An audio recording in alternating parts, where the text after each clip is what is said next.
नमस्कार। मैं वीके शास्त्री अपने चैनल के माध्यम से आप सभी दर्शकों का बहुत बहुत स्वागत करता हूं। ग्रहों के राजाधिराज भगवान भुवन भास्कर सूर्यदेव 16 दिसंबर 2023 को राशि परिवर्तन करके धनु राशि में गोचर कर रहे हैं और 14 नवंबर 2024 तक धनु राशि में ही गोचर करेंगे। इस बार का सूर्य का राशि परिवर्तन बहुत ही अद्भुत और विलक्षण प्रभाव लेकर आ रहा है, क्योंकि धनु राशि में गोचर करते हुए सूर्यदेव देवगुरु से त्रिकोण पर होंगे। देवगुरु और सूर्यदेव में नवम पंचम का योग बनेगा। साथ ही साथ सूर्य का गोचर गुरु की राशि में और गुरु का गोचर सूर्य के नक्षत्र कृतिका नक्षत्र में होगा। ऐसी स्थिति में सूर्य और गुरु दोनों ही एक्टिवेट होंगे और अपना शुभ फल प्रदान करेंगे। इस गोचर की सबसे महत्वपूर्ण बात यह है कि पिछले माह 16 नवंबर से 16 दिसंबर के बीच भले ही सूर्य का गोचर अपने मित्र मंगल की राशि वृश्चिक राशि में था, लेकिन सूर्य पर शनि की दशम दृष्टि, राहु की नवम दृष्टि पड़ रही थी और इससे सूर्य मंगल दोनों ही पीड़ित हुए और अपना शुभ फल नहीं दे पाए। अब सूर्य राहु और शनि की दृष्टि से मुक्त हो चुके हैं और अपना पूरा शुभ फल देने में सक्षम हैं। तो सूर्य के राशि परिवर्तन का कन्या राशि के जातकों के जीवन पर क्या प्रभाव पड़ेगा, इसी का विश्लेषण करेंगे इस वीडियो में। ये विश्लेषण आपकी चंद्र राशि के आधार पर किया जा रहा है और वीडियो के अंत में मैं आपको सूर्यदेव के उपाय भी बताऊंगा। तो ये है कन्या राशि के जातकों की कुंडली। कन्या राशि युवराज बुध की उच्च की राशि है और बुध आपकी कुंडली में लग्न भाव और दशम भाव दोनों के स्वामी हैं और सूर्यदेव के परम मित्र हैं। सूर्यदेव का गोचर कुंडली के चौथे भाव में है और सूर्यदेव विदेश भाव के स्वामी होकर के चौथे भाव में गोचर कर रहे हैं और दशम भाव पर दृष्टि डाल रहे हैं, जहां पर कि सूर्यदेव दिग्बली होते हैं। 16 दिसंबर से 14 जनवरी के बीच सूर्यदेव का गोचर बहुत ही महत्वपूर्ण और शुभ फल देने वाला होगा, लेकिन पिछले माह सूर्य का गोचर तीसरे भाव में था।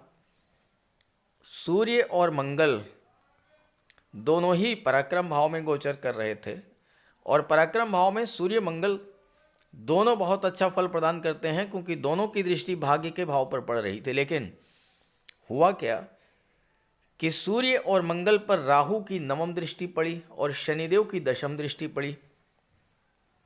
शनि और राहु की दृष्टि पड़ने से सूर्य मंगल दोनों ही पीड़ित हुए और दोनों ही ग्रहों के पीड़ित होने के कारण पिछले माह आपको तरह तरह की समस्याओं से जूझना पड़ा होगा। सबसे बड़ी बात कि दोनों की दृष्टि भाग्य भाव पर पड़ी तो भाग्य का सपोर्ट नहीं मिला। हो सकता है कि पिता और गुरु से किसी कारणवश मतभेद भी हुए हों। आपके पराक्रम पुरुषार्थ में कमी आई, आपका आत्मविश्वास डगमगा गया होगा और बिला वजह की यात्राएं आपको करनी पड़ी होंगी। सूर्य शासन प्रशासन के कारक होते हैं, राजनीति के कारक होते हैं, गवर्नमेंट के कारक होते हैं और इस गोचर काल में अगर आपका कोई काम सरकारी अधिकारियों से था तो वो कार्य आपका नहीं हो पाया होगा। सूर्य पिता के कारक हैं, पिता से मतभेद हुआ होगा। सूर्य पर शनि की दृष्टि पड़ने के कारण जो लोग राजनीति से जुड़े हैं उनके जीवन में भी तमाम उठापटक का सामना करना पड़ा होगा। राहु की दृष्टि पड़ी तो भाग्य का साथ नहीं मिला। आपके मन में एक अजीब तरह का आलस्य, भय और डिप्रेशन तक की स्थिति बनी, क्योंकि आपके कार्य बनते बनते बिगड़ गए होंगे। स्वास्थ्य भी आपका खराब हुआ होगा। मानसिक चिंता, काम में मन न लगना, अनजाना भय, डिप्रेशन, इस तरह की स्थितियां बनी होंगी। सूर्य मान सम्मान के कारक होते हैं और आप अपने परिश्रम का प्रतिफल जो आपको मिलना चाहिए था वो आपको नहीं मिला होगा। अपने परिश्रम से आपको जो सम्मान मिलना चाहिए था वो नहीं मिला होगा। और इसके अलावा माइग्रेन, सिरदर्द, heart problem, angina pain, joint pain, fever, इस तरह की परेशानियों से भी आप जूझे होंगे। आर्थिक दृष्टि से भी ये समय अच्छा नहीं गुजरा होगा। कोई गवर्नमेंट प्रोजेक्ट आपने पूरा किया होगा लेकिन आपका पैसा जो गवर्नमेंट से मिलना था वो नहीं मिला होगा। मंगल के पीड़ित होने के कारण आपको बात बात पर क्रोध आया होगा। आत्मबल और आत्मविश्वास में कमी आई होगी और हो सकता है कि बिला वजह का लड़ाई झगड़ा हुआ हो, कोर्ट कचहरी का मैटर बना हो। खर्चे भी आपके नियंत्रण से बाहर हो गए होंगे और कर्ज भी लेना पड़ा होगा। हालांकि ये सबके साथ नहीं हुआ होगा, लेकिन जिनके भी जीवन में सूर्य या मंगल की महादशा या अंतर्दशा गतिमान थी उनके साथ ये जरूर हुआ होगा। और अगर ऐसा हुआ हो तो कमेंट करके बताइएगा। अब बात करते हैं सूर्य के चतुर्थ भाव में गोचर का प्रभाव। सूर्यदेव का गोचर आपकी कुंडली के चौथे भाव में है और देवगुरु बृहस्पति अष्टम भाव में गोचर कर रहे हैं। सूर्य और गुरु में नवम पंचम का योग बन रहा है। सूर्य से काउंट कीजिए 1 2 3 4 5। सूर्य से पंचम पर हैं देवगुरु और देवगुरु से नवम भाव पर हैं सूर्य, तो दोनों ही एक्टिवेट होंगे। गुरु भी एक्टिवेट होंगे और सूर्य एक्टिवेट होंगे। देवगुरु अष्टम भाव में है। देवगुरु जब एक्टिवेट होंगे तो जो पहला कार्य करेंगे वो यही करेंगे कि पिछले माह आपके जीवन में जो जो समस्याएं आई थीं उन समस्याओं को धीरे धीरे समाप्त करेंगे। यहाँ पर जब भी अष्टम में गोचर होता है गुरु का, ईश्वर की विशेष कृपा आप पर होती है। और चूंकि गुरु अष्टम में है, गुरु की दृष्टि 12वें भाव पर पड़ रही है। सूर्य 12वें भाव के स्वामी होकर के चौथे में गोचर कर रहे हैं और दशम भाव पर दृष्टि डाल रहे हैं। सीधा सा संबंध आपके कार्य क्षेत्र का विदेश से बन रहा है। चौथे भाव का संबंध विदेश से बन रहा है। इस समय अगर आप विदेश जाकर के कोई नया कार्य व्यवसाय शुरू करते हैं, सूर्य का बल आपके साथ होगा, सूर्य का प्रकाश आपके साथ होगा, गुरु का ज्ञान आपके साथ होगा और आपकी भाग्योन्नति विदेश जाकर के हो जाएगी। सूर्य चौथे भाव में है। चौथा भाव भूमि, भवन, प्रॉपर्टी का होता है और सूर्य जब भी चौथे भाव में गोचर करते हैं मातृभूमि से दूरी बनाते हैं। माता और मातृभूमि दोनों से दूरी बनती है, तो ये समय आपका विदेश जाने के लिए अत्यंत अनुकूल है। मातृभूमि से दूर किसी दूसरे राज्य में, किसी दूसरे शहर में कोई भी कार्य व्यवसाय आप शुरू करेंगे, भाग्योन्नति होगी, धन का लाभ होगा और विदेश जाकर के ही आपको सफलता भी प्राप्त होगी। क्योंकि गुरु यहाँ पर गोचर करते हुए धन के भाव पर दृष्टि डाल रहे हैं, सूर्य गुरु की राशि में गोचर कर रहे हैं, तो आपको अपने कार्य क्षेत्र से इस समय धन की प्राप्ति का भी प्रबल योग है। सूर्य दशम भाव पर दृष्टि डाल रहे हैं, जहाँ से आपके कैरियर, आपके प्रोफेशन का विचार किया जाता है। सूर्य आत्मा, तेज, प्रकाश के कारक होते हैं। सूर्य आपके कार्य क्षेत्र को प्रभावित करेंगे, आपके आत्मबल, आत्मविश्वास में वृद्धि करेंगे, आपके मान सम्मान में वृद्धि करेंगे। सूर्य शासन प्रशासन के कारक होते हैं और अगर आप शासन प्रशासन सरकारी नौकरी में उच्च पदों पर है तो आपको इस समय विशेष फल प्राप्त होगा। उच्च पद मिल सकता है, वेतन वृद्धि हो सकती है, मनचाही जगह पर आपका ट्रांसफ़र भी हो सकता है। सूर्य आपके साहस, ऊर्जा और नेतृत्व क्षमता के कारक हैं और मंगल भी आ जाएंगे सूर्य के साथ, तो कठिन से कठिन परिस्थितियों में आप लोगों का नेतृत्व करेंगे। सूर्य राजा हैं, राजा स्वतंत्र होता है और आप अपने कार्य क्षेत्र में स्वतंत्र रूप से कार्य करना पसंद करेंगे। कार्य क्षेत्र में किसी का हस्तक्षेप, किसी का दबाव आपको बर्दाश्त नहीं होगा। हालांकि आपका स्वभाव थोड़ा जिद्दी होगा, लेकिन आप जो करने की ठानेंगे वो आप करके रहेंगे। सूर्य आत्मा के कारक होते हैं, आपके आत्मबल और जीवनी शक्ति में वृद्धि करेंगे। कठिन से कठिन परिश्रम परिस्थिति हो, अपने आत्मबल, अपने साहस के बल पर उसे पूरा करेंगे। देखिए, सूर्य जैसा बनने का प्रयास कीजिएगा तो आपको कार्य क्षेत्र में बहुत बड़ी उपलब्धि हासिल होगी। कैसे? सूर्य टाइम के पंक्चुअल हैं। कभी भी आपने सूर्य को एक सेकंड भी देरी करते हुए नहीं देखा होगा। टाइम के पंक्चुअल बनिए। सूर्य समदर्शी हैं। संसार के सभी प्राणियों को, पेड़ पौधों को, पशु पक्षियों को समान रूप से प्रकाश और ऊर्जा प्रदान करते हैं। आप भी यही कीजिए, सभी के साथ एक जैसा व्यवहार कीजिए।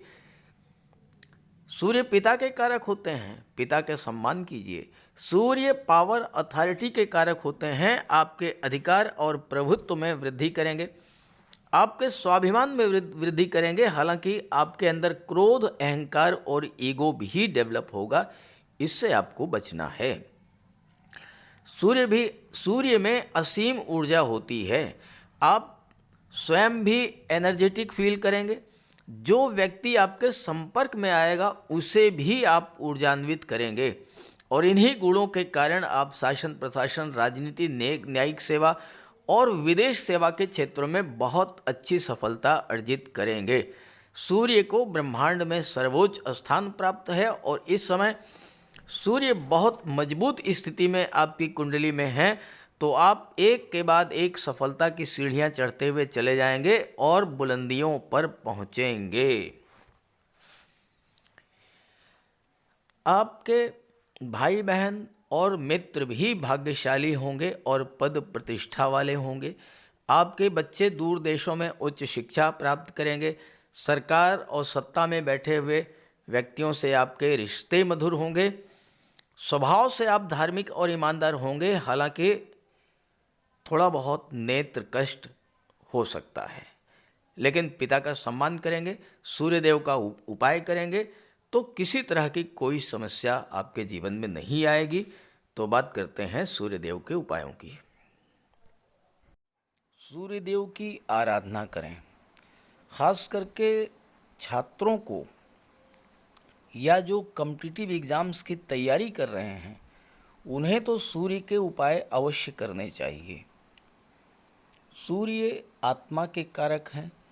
इस पृथ्वी पर सूर्य के कारण ही जीवन है, और सूर्य की ही ऊर्जा, प्रकाश और ऊष्मा से हम कार्य करने में सक्षम होते हैं।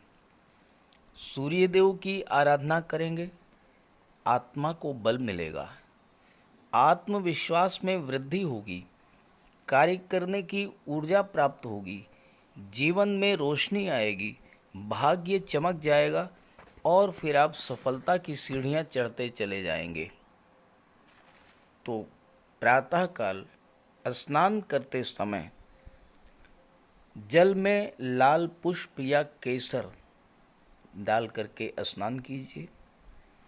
इसके बाद सूर्योदय से 1 घंटे के भीतर सूर्य देव को अर्घ्य दीजिए। तांबे के लोटे में जल, अक्षत, लाल पुष्प, रोली, लाल चंदन ये डाल करके सूर्य देव को अर्घ्य दीजिए। ध्यान रखें कि सूर्य देव को अर्घ्य 3 बार में देना है। 1 लोटे जल को आपको 3 बार में अर्घ्य देना है, और साथ ही साथ इस बात का ध्यान रखना है कि जो जल है वो आपके पैरों पर ना गिरे। इसके बाद गायत्री मंत्र का जाप करें, आदित्य हृदय स्तोत्र का पाठ करें। छात्रों को तो सूर्य का ये उपाय नियमित रूप से करना चाहिए, क्योंकि सूर्य ही सरकारी नौकरी के कारक हैं, और आज के युग में हर छात्र का सपना होता है कि वो आईएएस बने, आईपीएस बने, या शासन प्रशासन में उच्च पदस्थ अधिकारी बने और सूर्य इन सब के कारक होते हैं। सूर्य पिता के कारक हैं। पिता का सम्मान कीजिए, उनकी सेवा कीजिए, उनके मार्गदर्शन में आगे बढ़िए। यदि किसी तरह का कोई विवाद भी है तो उसे भुला दीजिए और उन्हें किसी तरह का कष्ट तो बिल्कुल न दें। इससे सूर्यदेव को बल मिलेगा। सूर्यदेव को बल प्राप्त हो, इसके लिए रविवार को नमक का सेवन न करें। दलिया, दूध, दही, गुड़, गेहूं की रोटी, इन सब का प्रयोग करें। रविवार के दिन सूर्यदेव को अर्घ्य देने के बाद एक तांबे की अंगूठी या तांबे का छल्ला ये धारण करें और जितनी आपकी क्षमता या सामर्थ्य हो यथाशक्ति लाल वस्त्र, गुड़, गेहूं, मसूर की दाल या तांबे का दान करें। गौ माता की सेवा करें, उन्हें रोटी दें, चींटियों को चीनी दें, मछलियों को आटे की गोली खिलाएं। ध्यान रखें कि जो भी उपाय करें यो पूरे मन से करें। उपाय करते समय सूर्यदेव का ध्यान करें और साथ ही साथ अहंकार और क्रोध इनसे दूर रहें। आप ये उपाय करके देखिए, जीवन में इतना बड़ा परिवर्तन आएगा कि आप कल्पना नहीं कर सकते। तो मेरी बात से सहमत हों तो उपाय शुरू कर दीजिए और वीडियो अच्छा लगा हो तो अपने साथियों को, मित्रों को भी ज़रूर शेयर कर दीजिएगा। नमस्कार।